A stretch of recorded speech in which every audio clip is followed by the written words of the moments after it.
The Subaru BRZ is all new for 2022. Let's talk about it. All right, so 2022 Subaru BRZ. Tell us what's new, Tyler. Yeah. New body, new power, a new engine, a little bit different weight, a lot of new features. Now, we say new engine, still the Boxster, right? Still Boxster, yep. So, but it's going from 2 liters up to 2.4. Okay. The big push has always been for the turbo. They're still not currently offering a turbo option, but they're bringing torque up from 156 up to 184, so 28 foot-pounds of torque. But more importantly, they're flattening out the torque curve, so you get that power early and it's sustained throughout the rev band. It's going to be great.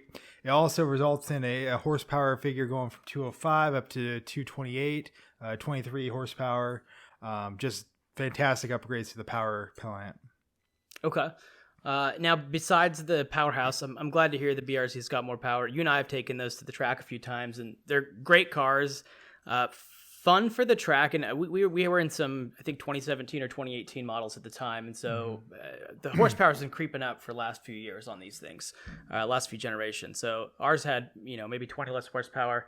For the inexperienced rally driver like us, it was plenty, right, if you're actually on dirt and stuff. But I don't know, man.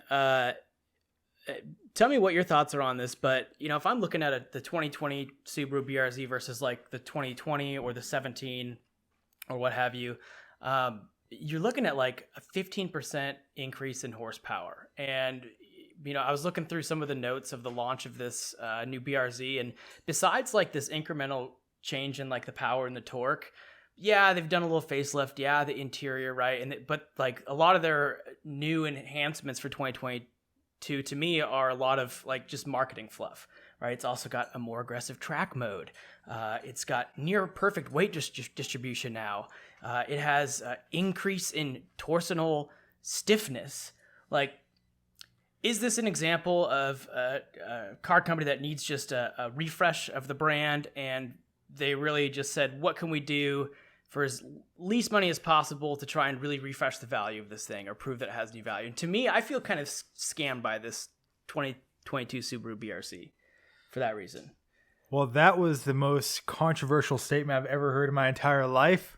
Why do you say that, man? Oh, I think it's a fantastic option. First of all, I think that we all need to not fall into the trap of better is better.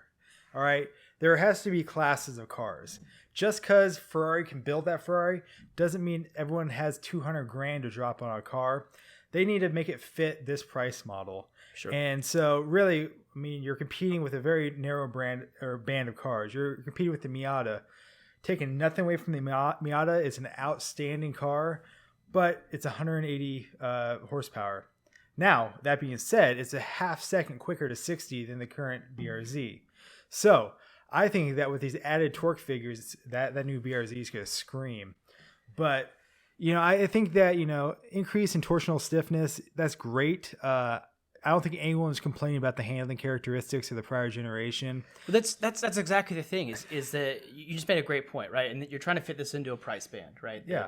The $20,000, maybe 25 or below, right? The entry-level two-seater sports car. For that buyer, are they really like, whoa, I'm going to spend an extra $15,000 to get the brand new version because of the torsional stiffness increase? Like, to me, I'm sitting here like, why didn't I get a 2017, spend $1,200 to drop the thing 2 inches, get my center of gravity and torsional stiffness up, and call it a day? Honestly, that's what I would do. But because I'm cheap, and honestly, the prior generation is a fantastic value. It's a great car. But I will say the biggest increase is going to be that torque curve. Remember, I had an SVT Focus, and the beauty of that is it had this dynamic intake and all these, the variable cam timing and everything. So it made 80% of its torque, I believe, at 2,200 RPM and carried that torque through it. So that's why, off the line, it was kind of rough under that power band. But as soon as you got into the meaty torque, you get the power. So I'm very interested to actually see real-world results of what this torque curve looks like. So you're saying that even though like the power is really an incremental shift, where the power is going to make it bingo. The everyday driving experience is going to feel a lot better. Yeah, you look at the S2000. You had the AP ones revved to 9,000 RPM. Mm-hmm.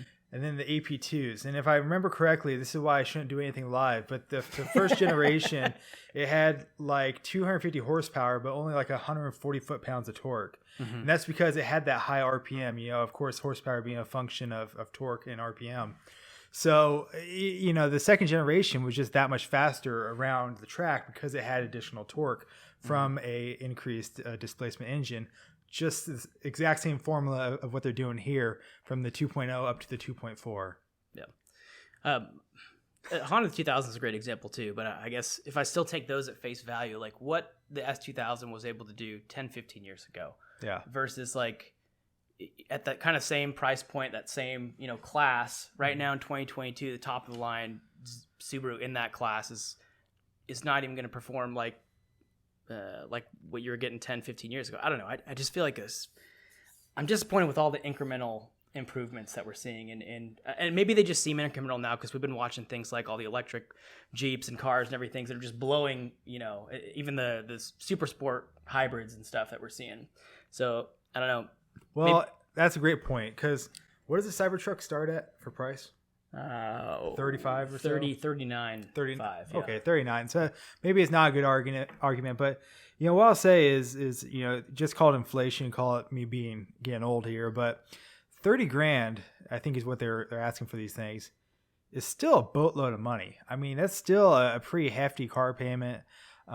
It's not something that is really fun to get into. I would say, it would be a lot nicer if you could keep your car payment kind of proportional with your income and make that kind of, for exiting, maybe you have a pretty good job out of high school or maybe even out of college and you're like, I want to buy a new car, keeping that kind of proportionate so you can just be able to say, yeah, I'm buying a new car today. And that's why I buy the 2022 over, like you said, the 2017, because you get that new car feel. Yeah. You get that pride of it. Couldn't you just slap a turbo on that? But I guess that putting a turbo on it's going to make it compete too much with their new 2-seat class, right? Which for Toyota is the Supra. Is this going to come on the 86?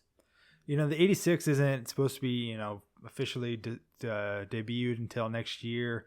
They're kind of mute with points, but I mean, come on, it's going to be the same car. That's what they do. Now, you're exactly right. Toyota's got the Supra at 50 grand, which is 20 grand more than this. They just dropped the 2-liter or whatever version of the Supra. So that's going to be just right in the same market of this, which makes it difficult. Subaru, yeah, they have the WRX, but I don't think that these two cars can compete whatsoever. Yep. I think you could put the same exact power in this car, and it's not going to compete with buyers from the WRX. That's just my view. But yeah, I mean, overall, I think that this is more a Toyota push to say, we need to kind of tamp down our expectations of this vehicle compared to our other offerings. Yeah. I guess in summary, we both agree this is going to be a great, fun car to drive. You're definitely going to get your money's worth, right? It could have been, I wish it was a little bit more than it was, but at the same time, I think we have to applaud Subaru for in this like world where everyone just wants SUVs and trucks and everything that they're like, hey, we're doing something new, at least in the small sports car segment. Yeah, exactly. I mean, you're looking at competition with Mazda. Mazda, of course, is trying to become a more mature brand, so they just dropped the Mazda Speed line. They just cut that out.